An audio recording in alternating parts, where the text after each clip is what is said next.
the opening scene is what I really want to talk about here first. Yeah.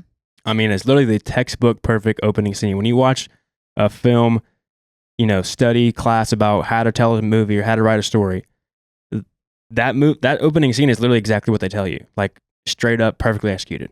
In what way? Walk me through it. All right. So they always say the first 10 pages of a screenplay needs to be like the hook. Like if the first 10 pages aren't good enough, that means the movie's trash. Generally, a page is about a minute in a movie. So 10 pages is the first 10 minutes. The opening scene is right at 10 minutes long. And so you get to know the world you're in. You understand you're in this jungle. We're in like archaeological excavation. There's booby traps. So now we know there's like a lot of weird things that are happening, secrets and booby traps and things that are hidden. So like you're going into a different secret world that has like dangerous things. So now you, in your head, you know what could come in the future. You see Indiana Jones with his whip. Like you see like that's his iconic character. You immediately know who he is. He uses his whip for the first time. You understand that there's people, when he uses his whip, he stops a guy that's going to betray him because they want the riches of the idol, right? They want the power of it. So you immediately know there's backstabbing. A lot of people are after these things that Indiana Jones is after because a lot of archaeological stuff, people chase them because they're so priceless. Like you can get a fuck ton of money from a museum by selling them. So you get to know who Indiana Jones is, the backstabbing. And I want to hit pause on that because as you're walking me through it, I did like how you only see the back of his head in that, but you know who he is, right? You know that he's going to like, and so when the guy does go to portray him, that's like the first time you see his face and we're introduced to this like hero, and then keep on going because I have more things about that opening scene. So yeah, so that you get this mystery of like who is this character, then you get a cool reveal of like this is who he is, Indiana Jones, in his full attire, looking like an archaeological digger guy you would expect to be this character. With the whip also. Very good looking, good casting. Yeah.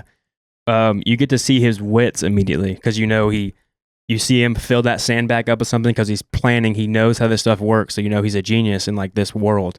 And so when he goes up, he's crafty. He like you can see when he goes to make that switch with the idol and the sandbag, he clearly has a very high level of knowledge because he's like looking at it and he understands the weight it probably is because he knows what it's made of and he works with this kind of stuff a lot. So he's like emptying out the sand. So okay, this guy's one of the best. He's an expert. He just by looking at the idol, he knows kind of the similar weight. He makes a cool transition. So it's like, he's crafty. He like is a very crafty dude in this adventure. Yeah. One more thing about that is, so the first thing that we see, like that's kind of like scary when they go down there, is a shit ton of spiders, like ginormous, big as your hand spiders, and he doesn't bat an eye and like brushes them off. So we think like, oh my God, this is such a badass, right? And then I was just gonna say, I was gonna bring that up to spiders too. I missed that point.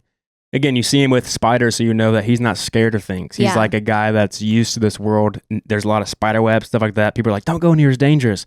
But he doesn't give a shit. He knows how to operate in this world. He's not scared of this kind of stuff. Yeah. They realize, okay, he's a tough guy.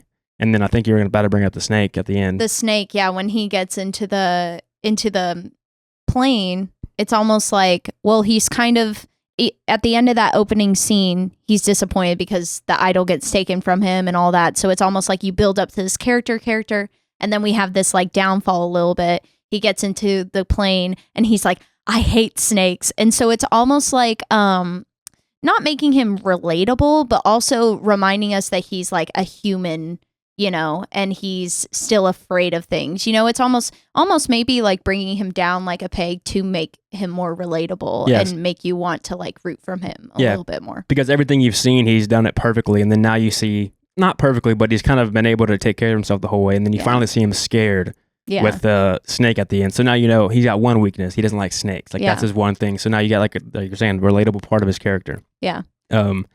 So like, you get the introduction of who the character is, the mystery of it. You get transported into the world immediately with like seeing the cool stuff. It's obviously mystery because you don't see the characters really. You just see them walking around. And then also towards the end of the scene, you see the bad guy who's there. So like he comes in the first scene. So now you pretty much have the entire plot point of the movie.